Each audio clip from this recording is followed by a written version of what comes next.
Assalamualaikum warahmatullahi wabarakatuh. Waalaikumsalam. Alhamdulillahilladzi kharaja minadh dhulumati ilan nur. Wassalatu wassalamu ala sayyidil awwalin wal akhirin sayyidina wa habibina wa syafi'ina wa durina wa maulana Muhammad wa ala alihi wa ashabihi wa man tabi'ahum ila yaumiddin, amma ba'd. Qala ta'ala fi kitabihil karim, a'udzu billahi minasyaitonir rajim, bismillahirrahmanirrahim. Ma salakakum fis saqar? Qalu lam nakum minadh-dhalin. Al-ayah, amma ba'd. Hadratal muhtaramin, siyadat rasul jalsal karim yang saya hormati, Dewan Pengasuh, Dewan Masyayikh Pondok Pesantren Mambal Huda yang saya hormati, para alim, para ulama yang telah hadir dalam majelis ini, yang saya hormati sesepuh bini sepuh Asrama Darul Fata, rekan-rekan santri yang insya Allah dicintai oleh mbak-mbak santri.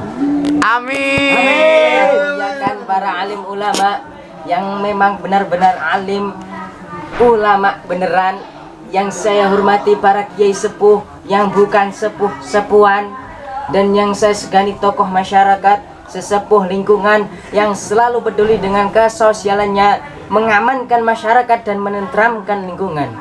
Juga yang saya hormati pula para aparat desa, baik dari jajaran sipil ataupun ABRI di Bali, yang selalu membawa pistol ataupun bedil kemanapun pergi, walaupun kadang tidak berisi.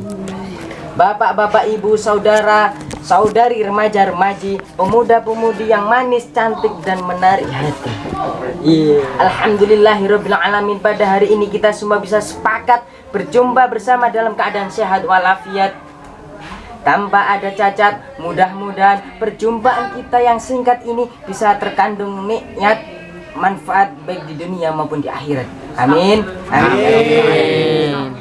Sholawat ma'assalam semoga tetap tercurahkan kepada baginda kita, pemimpin kita yang menjadi rasul untuk seluruh umat dan menjadi rahmat untuk seluruh alam, termasuk alam jin, demit, wewe, gombel, dan kawan-kawan, dan alam-alam lainnya. Dibalik lagi, rekan-rekan dai yang dirahmati oleh Allah, Rasulullah kita adalah Nabi Muhammad sallallahu alaihi wasallam. Di dalam agama Islam, seseorang memeluk agama Islam atau beragama Islam namanya muslim, bukan nama orang bernama muslim loh.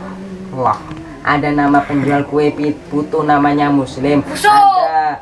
Ada bapaknya santri namanya juga imam muslim. Itu bukan itu maksudnya. Semua orang Islam itu beragama muslim. Seseorang begitu menyandang predikat sebagai muslim, maka ada kewajiban-kewajibannya harus dilaksanakan. Di antara kewajiban yang harus dilaksanakan oleh seorang muslim adalah sholat wajib 5 waktu. Berdiri batang sauna. Pertanyaannya adalah, kenapa sholat 5 waktu diwajibkan kepada kita sebagai seorang muslim? Apa manfaatnya? Bisa milu-milu lah. Why bahasa Inggrisnya, limadha bahasa Arabnya, ajinomoto bahasa Jepangnya, kenapa bahasa Indonesianya? Kenapa diwajibkan? Karena sholat 5 waktu telah disabdakan oleh Nabi Muhammad dalam hadisnya, Bismillahirrahmanirrahim, ojo awwalu ma yusahabu bihin nas yaumal qiyamati as-sholah. Pertama kali amal atau aktivitas manusia yang akan dihitung oleh Allah Subhanahu wa taala di yaumil hisab atau hari perhitungan adalah sholat. Faidah solahat sairul amal. Apabila sholatnya baik, maka baik pula seluruh amal lainnya. Faidah fasadat sairul amali. Apabila sholatnya jelek, otomatis semua perkara itu akan jelek. Sholat menjadi barometer buat manusia. Dalam hal ini telah diterangkan dalam apakah manusia itu baik atau buruk, bisa dilihat dari aktivitas sholatnya.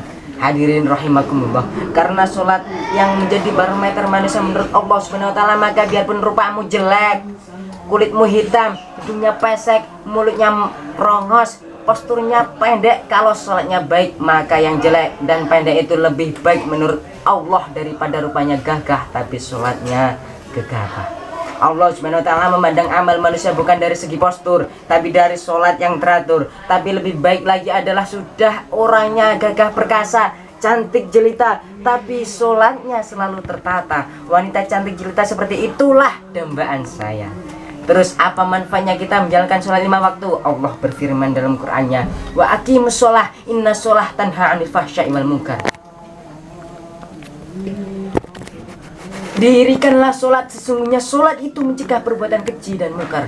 Lafaz ini kalau dimaknai ala pesantren begini saudara-saudara, wa aqimu lan padha ngetengno sapa sira kabeh as-sholata ing lakoni ibadah sholat. Inna sholata sak temene ibadah sholat ikutan nyegah apa sholat anil fahsya'i saking agawe elek wal mungkari lan nyegah agawe kemungkaran. Tok.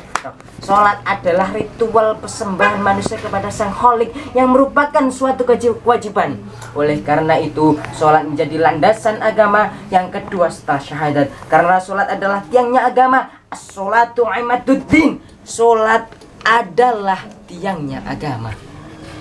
Bapak-bapak, hadirin santriwan santriwati yang dirahmati oleh Allah, mari kita coba berangan-angan sendiri. Sudahkah sholat kita semua rapi, tertib, 5 waktu terkontrol semua, bukan terkondak, sehingga tidak belang-belang kayak si bolang ngeladur kemana-mana, si bolang, si bocah hilang.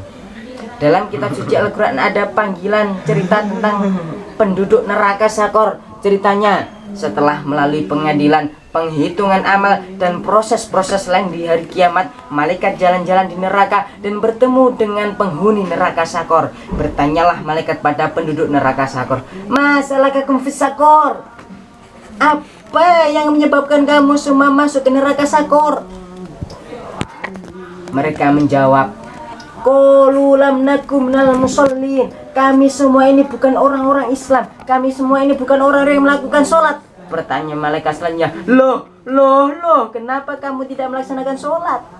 Bukankah telah diturunkan Nabi dan Rasul oleh Allah Subhanahu wa Ta'ala yang membawa risalah ketuhanan agar manusia menyembah dari berbakti kepada Allah sebagai Tuhan seru sekalian alam dengan sholat? Bukankah sudah ada perintah dari Nabimu untuk menjalankan sholat 5 waktu? Orang-orang tersebut yang masuk neraka tersebut menjawab, iya, tapi kenapa kalian semua tidak melaksanakan perintah sholat? Bentak malaikat. Mereka penduduk neraka Sakor menjawab, jawabannya gini, karena masih dibalik. Subuh kesiangan, duhur kerepotan, asar di perjalanan, maghrib kecapaian, isya ketiduran, sambil dinyanyikan seperti lagunya Nasi Daria. Berarti kok nyanyi subuh kesiangan. Kata malaikat lagi, ditanya kenapa kalian semua masuk neraka Sakor? Lah kok malah nyanyi Nasi Daria, tapi suaramu lumayan juga. Coba ulangi KS-nya. Kata malaikat, ya oke, inilah balasanmu gubrak. Disisakan penduduk Sakor itu karena apa? Karena mereka di dunia tidak melaksanakan kewajiban sholat 5 waktu. Oh, Masya Allah. Marilah kawan, marilah para hadirin hadirat yang dimuliakan oleh Allah. Marilah kita perbaiki sholat kita dari yang belum genap 5 waktu. Genapilah 5 waktu itu. Dari yang belum sempat berjamaah lah.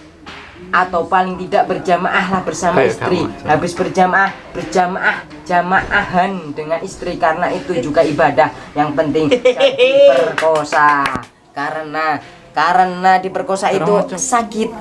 Ya, karena sakit. Jadi kalau ditanya apa manfaatnya kita melakukan kewajiban sholat, manfaatnya semata-mata untuk kesejahteraan hidup kita sendiri, baik hidup di dunia maupun di akhirat. Karena tadi saya ketika ro'an, tadi saya dikepuk oleh Kipli dengan bukan ngelek-ngelek karena orang mari.